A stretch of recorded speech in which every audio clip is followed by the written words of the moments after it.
الرجيم يا أيها الذين آمنوا استعينوا بالصبر والصلاة.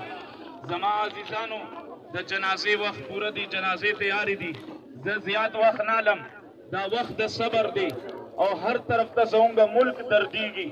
صرف د تان د ټیم دا واقعه نه ده، زمونږ په دې ملک کې په دې لږ کې ډېرې زیاتې داسې واقعې د درد او د غم وشوي.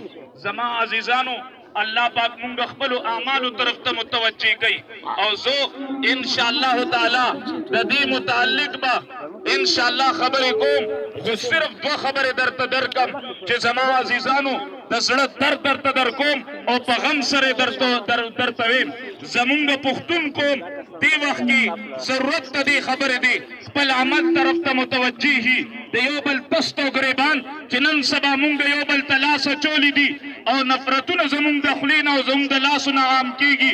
لہذا ضرورت د دې خبرې دی مونږ یو بل سره مینه محبت اتفاق اتحاد اخوت پیدا کو او یو بل سره د پارټو دپاره او مختلفو خبرو باندې مونږ یو بل سره نه جنګېږو. لہذا د ملک دا درد او دا واقعات او دا سانحات مونږ ته سبق راکوي مسلمانانو المسلم اخو المسلم انما المؤمنون اخوه.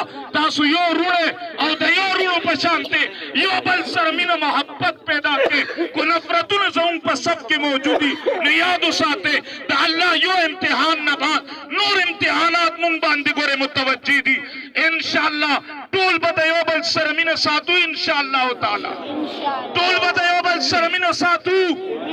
پیپل پارټۍ والو تاسو ته ویم، پی ټي آی والو تاسو ته ویم، جمعیت والو تاسو ته ویم، مجاهدینو تاسو ته ویم، تبلیغیانو تاسو ته ویم، ټول به یو بل سره مینه ساتو کړئ انشاءالله تعالی. نفرتونه به خدای یو بل نه لګو کړئ انشاءالله تعالی. مونږ ټول وروڼه یو په آپس کې انشاءالله او دې محبت اخوت اتحاد سره به خپل رب راضي کوو انشاءالله تعالی.